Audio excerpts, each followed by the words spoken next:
right, they're AP Latin. So we're going to do book 1, lines 50 through 80. Okay? So we're going to start with Talia Flamato, secum de accorde volutans. All right, here we go. So remember, Juno's angry. She can't just kill this one Trojan. So pondering these such things to herself, in her enraged heart, in her burning heart, in her inflamed heart, the goddess comes to the country of the winds, or no, of the clouds. Yeah, of the clouds. A place teeming, overflowing, barely flowing up to the limit, with raging south winds. She comes to Aeolia. Here in his vast cave, King Aeolus controls, with his authority, the struggling winds and the howling storms, and he pulls them in with the restraints of his prison, or with chains and with prison. Okay, so that should sound like a familiar line to you if you did all of your Ulysses.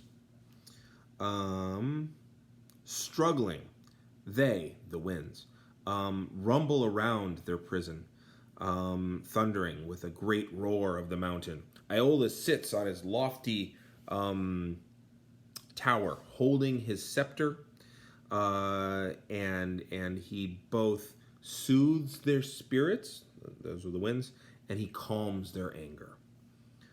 If he did not do this, the swift winds would certainly take themselves away, and take with them the seas and the lands and the deep heavens.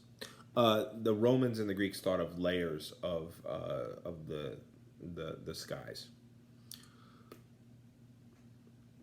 and they would sweep all of these things through the air. So, like, if he let the winds out, they would take the seas and the lands and all the air, and they just, which sounds great right now. I don't know about you when you're reading this, but right now, the whole world is on fire. But, fearing this, the all-powerful father, Zeus, Jupiter, hid these winds in the dark caves. And he stacked on top of them a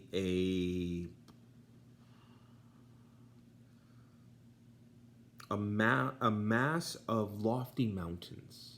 That would work. And he gave them, the winds, a king, or the type of king, who would know how to hold them back, and by means of a fairly clear arrangement, how, when he was ordered to slacken the reins, to let them go. You got to know when to hold them. You got to know when to fold them, and know when to let them walk away. Juno used these words as a suppliant to him. Aeolus, since the father of the gods and the king of men granted to you the ability, or the authority, to soothe the waves and to raise them up with the wind, a people enemy to me, hostile to me, is sailing the Tyrrhenian Sea, and it's carrying Troy, and it's conquered household gods into Italy. Hurl violence into the winds and overcome and submerge the ships, sink them, or drive them, the Trojans, into different places and scatter their bodies across the sea. I have in my possession, or there are in my possession, 2 times 7, so 14, nymphs of outstanding physical beauty, of whom Deopia is the most beautiful in form.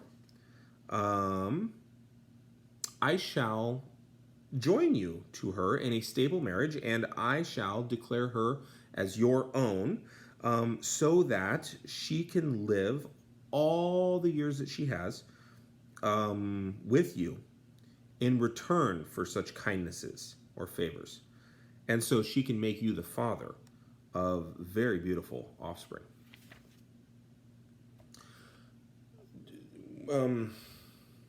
Someone remind me to talk about the judgment of Paris, because it feels like Juno here is absolutely doing what Venus had done. Anyway, moving on. We're on line 76. Aeolus, in response, or in return, said these things. It says, yours, O queen, is the task, to search or to seek what you want. And for me, it is my right to, or it is correct for me to try to do, to attempt, no, to undertake what you have ordered, or the ordered things. Whatever kingdom this is, you win over for me. Please, I'm going to say please, you unite the scepter and Juno and Jupiter, and you grant me the right of reclining at the feast of the gods, and you make me the one who rules the clouds and the storms. So yeah, he's kind of bargaining. Like, hey, I want to sit at the big kid table. That's what I want. I want to become the god of clouds and storms. So you do that for me, I'll do whatever you want, lady. All right. So man, we've got a real upset of the natural order here. That's how savage her heart is. All right. So that gets us through 80. All right. Okay. I'm gonna hit the button.